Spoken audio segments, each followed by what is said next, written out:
Hi, ladies and gentlemen. We are going to begin this learning adventure today, talking about monohybrid crosses. Our two aims for today are to describe Punnett squares and their importance, and also to be able to solve and describe the outcomes of monohybrid crosses.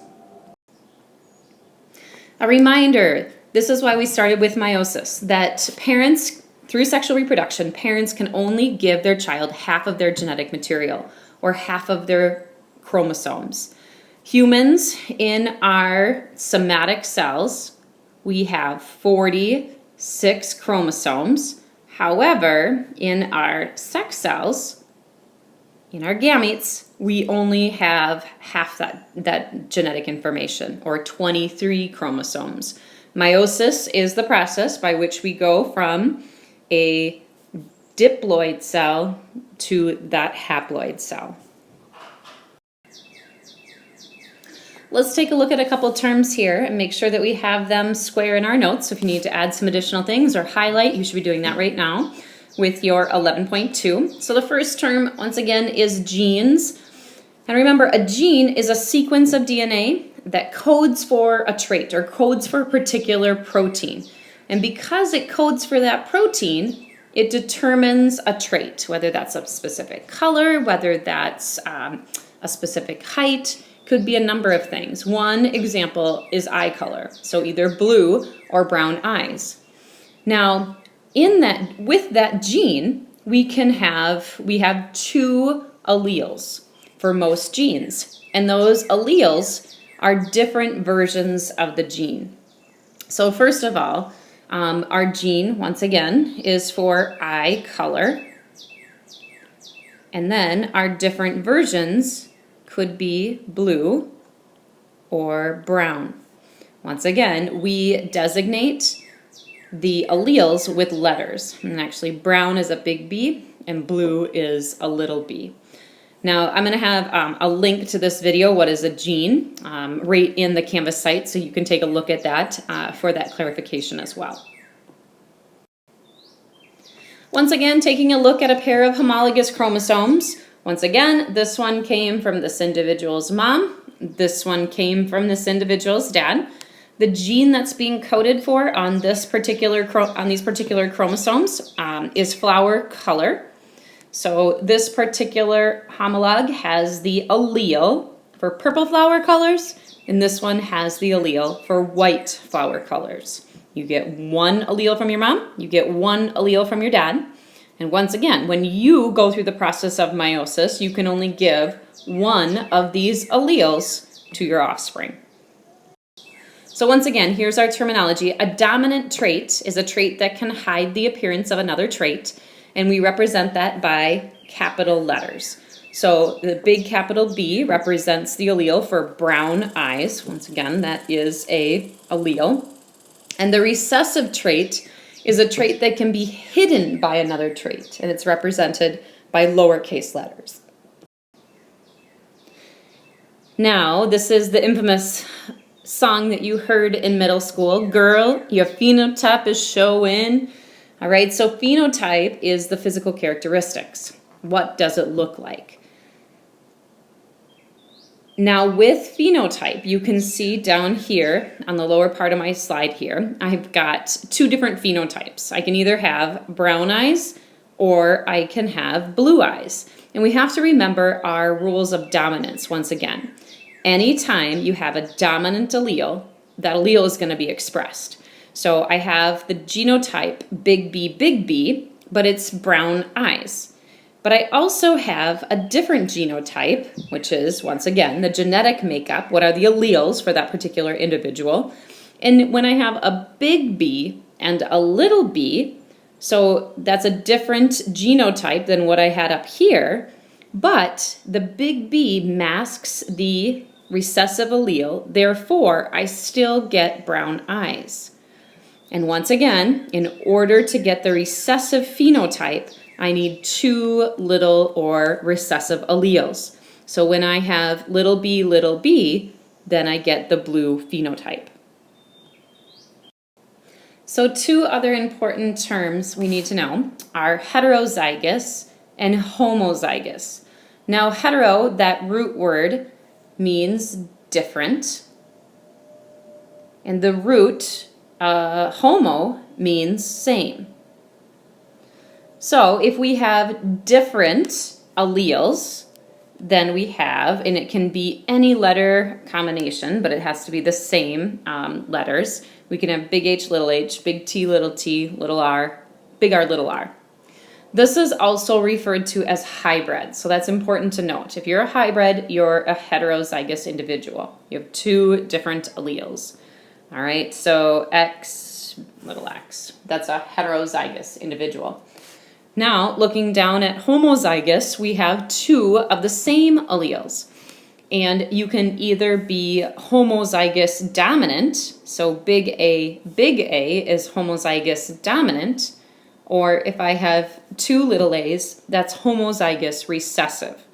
As long as you have the same alleles, it's homozygous. This is also referred to as true breeding or purebred. So if you ever see a problem that asks for those two, you know that it's homozygous. And just a little bit of humor. You can pause and enjoy and chuckle a little. All right, let's take a look at this problem from your homework. We have two parents, and our first parent having two dominant alleles, a big T, is a homozygous dominant individual. And our plant over here has the genotype, little t, so this is homozygous, OUS, recessive. It has the same two alleles, and both of those alleles are recessive. When we cross these two, the only allele that they can give to their potential offspring is a dominant allele for this individual and a recessive individual for the second parent. And so 100% of the offspring are heterozygous. Now, if we look back at our CC, it wanted us to label these different generations. So if we look up here, this is called our parental cross. And this second part is called our filial 1, and this is our filial 2. Now, if you look at our filial 1, you notice that once again, the only offspring that can result from our parental cross is a heterozygote individual. And so now we can cross two heterozygous, so one heterozygous here by another heterozygous. And now each of these individuals has two options in terms of the gametes that can be made. And so we need to represent these different possibilities with a Punnett square, which we see down here. So this first individual can give a recessive allele, or this individual can give a dominant allele. And that's why we put their two possibilities across the side. And parent number 2, once again, can give a dominant allele or a recessive allele. So then in our filial 2, you'll notice that in terms of genotypes, once again, we represent with letters. What are the different possibilities? We can have a homozygous dominant, all right, and it's a 25% chance of getting a homozygous dominant individual. We have a 50% chance of getting a heterozygote individual for our offspring. And then our last possibility is 25% to get a homozygous recessive. Now, if the other thing we want to look at are our phenotypes. And you'll notice that 3 out of our 4 plants are tall. So tall is one of our phenotypes, and that's 75%. And our other one, I'm going to put over here, is short, and that's 25%. So remember, phenotype, how is it expressed? What does it look like? Is it tall or short? Our genotypes are represented through letters, and those are our different alleles. So a monohybrid cross is simply a cross between organisms that differ only in one characteristic. And this is one of the things that Mendel did that was different than his predecessors, is he looked at one characteristic at a time, whether that be tall versus short, purple versus white, All right, he looked at just one characteristic, mono, meaning one. All right, and this is So let's take a look at Mendel and his peas with a monohybrid cross.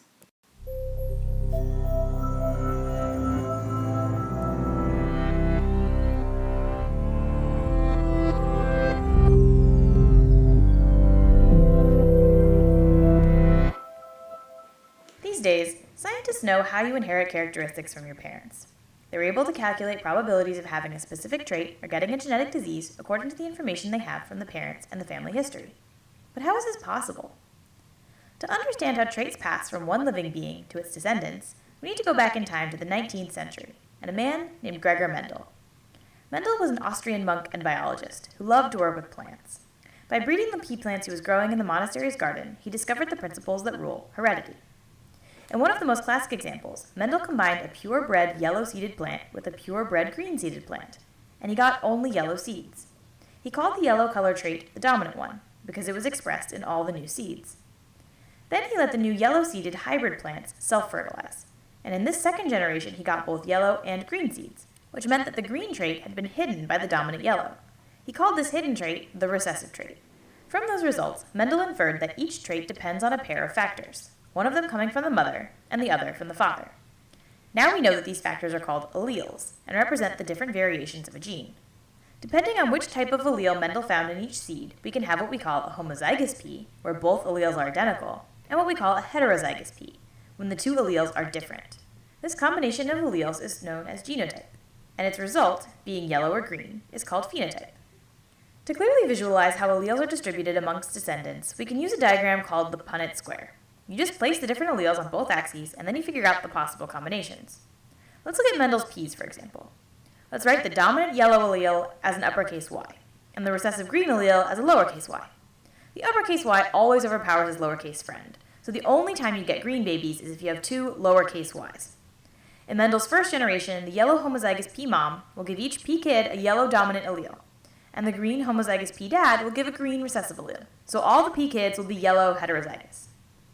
Then, in the second generation, where the two heterozygous kids marry, their babies could have any of the three possible genotypes, showing the two possible phenotypes in a 3-to-1 proportion.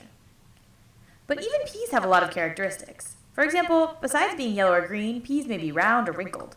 So we could have all these possible combinations: round yellow peas, round green peas, wrinkled yellow peas, and wrinkled green peas. To calculate the proportions for each genotype and phenotype, we can use a Punnett square too. Of course, this will make it a little more complex. And lots of things are more complicated than peas, like, say, people. These days, scientists know a lot more about genetics and heredity, and there are many other ways in which some characteristics are inherited, but it all started with Mendel and his peas.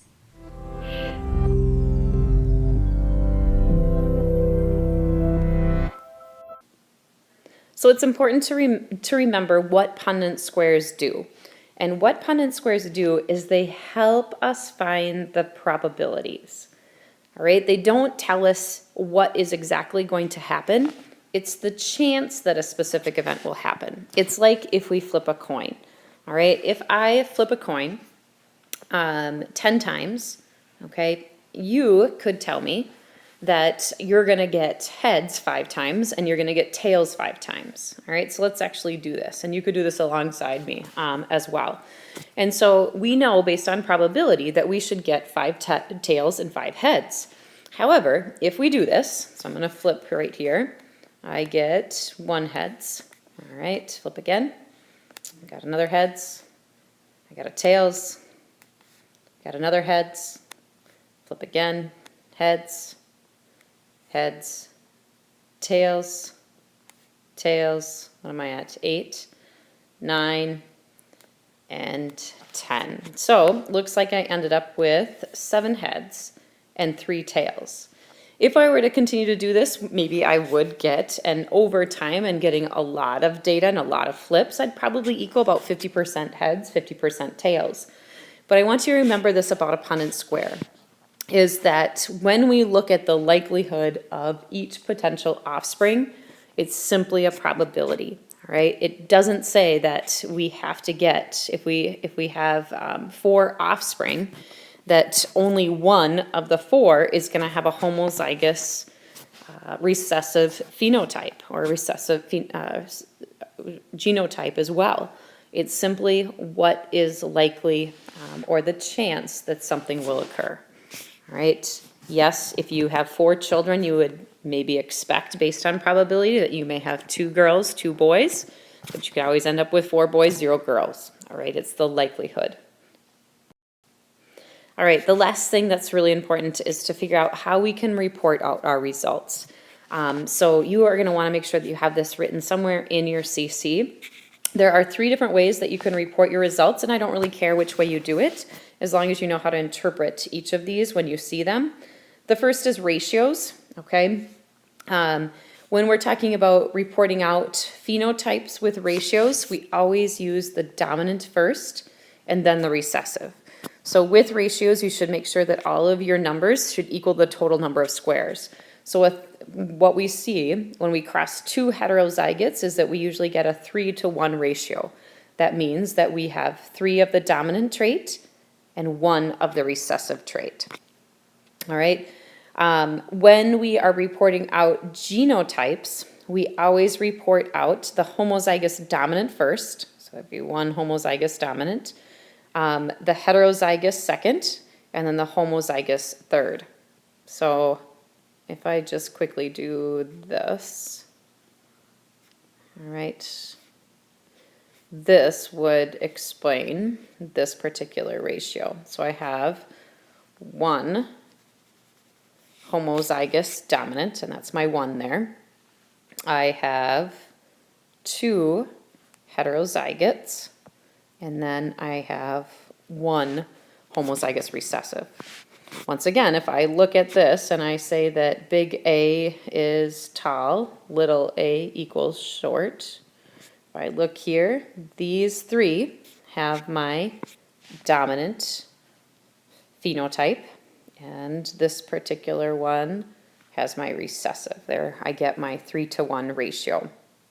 In the same way, you can report out percent. So in this particular situation, if I look at the dominant phenotype, that's 75%, and the recessive phenotype would be 25%.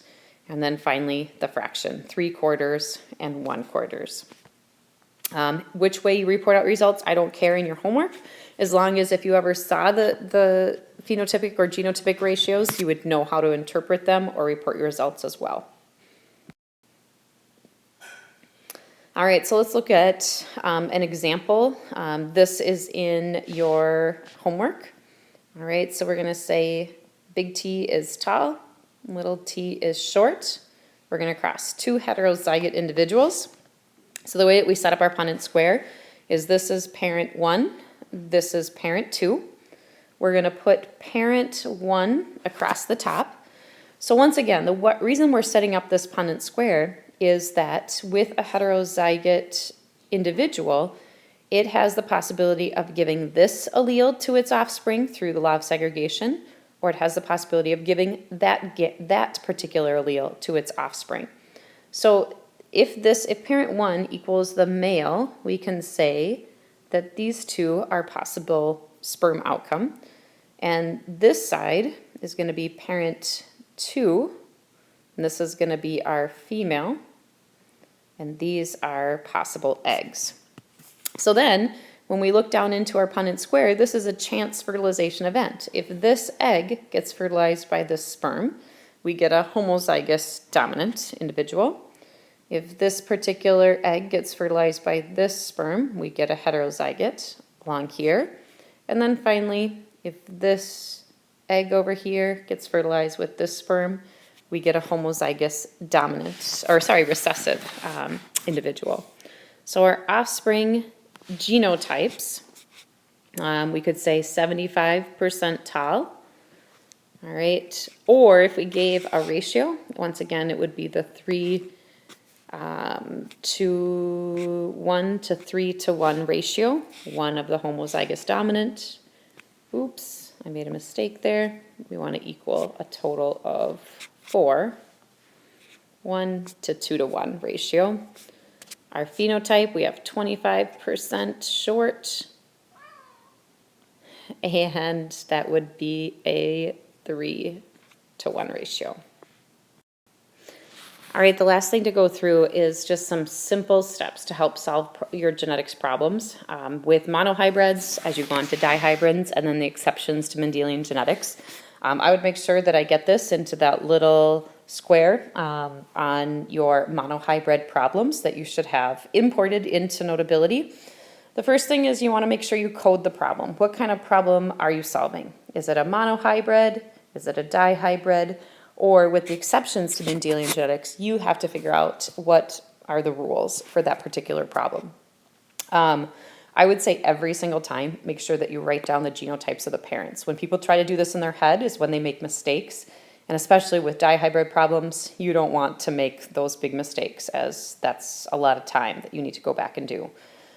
All right, number 3 is determine the possible gametes. When I say determine possible gametes, once again, that is figuring out which are the possible alleles that they can give to their offspring. You're going to make your Punnett square, okay, with your gametes across the top. It's again like this. And then you report your results, either in percent, within fraction, or the ratio. So now you may begin your monohybrid cross problems. Once you are done, you are going to upload them to the Canvas page, the monohybrid assignment page, and then you will be given the answers. Please make sure that you check through your own answers. If you have any questions, ask before you move on to the quiz. All right, I'm going to show you how to set up the first problem that is in your monohybrid cross problems. So you may have to click back and forth between your Notability file and this video, but I'm going to set it up for you, and then you will know how to do the same. So if we look at our key, we're going to say that this particular problem is looking at little fuzzy bunnies, all right, or rabbits. And we are looking at a trait, a particular gene that controls rabbit fur color. So we're going to make our key, and the dominant allele for rabbit fur color is black, and the recessive is going to be brown. So we know by looking at our Punnett square that's already set up for us, the genotype of parent number 1, remember parent number 1 is big A, little a, and we also know that the genotype of parent 2, which we put across the side of the Punnett square, is also a heterozygous individual. So once again, we take our 2 alleles and drop them down. These are chance fertilization events that this particular gamete will fertilize this one. All right, and drop our dominant with our recessive, and we fill out our Punnett square, and it looks somewhat like this. Now with any problem you do, you're going to want to report off, especially for monohybrid crosses, your offspring genotypes or phenotypes, unless it asks something in particular. If it doesn't ask a particular question, then simply report out genotypes and phenotypes. And whether you do that with percent or ratios is totally up to you. For this one, it looks like it's asking for percents. So if we look at our homozygous dominant, it looks like we have 1 out of 4, which is 25%. And if we look at our heterozygous individuals, it looks like we have 2 out of 4, which is 50%. And if we look at our homozygous recessive, it looks like we also have 1 out of 4, or 25%. Finally, we are going to report the phenotypes. Remember, phenotypes are what does it look like. So we want to look at our Punnett square once again. And if we look at our potential offspring, we want to figure out which ones are going to be black. So once again, anytime you have the dominant allele expressed, you're going to get the dominant phenotype. So this one's going to be, and let's actually make it black.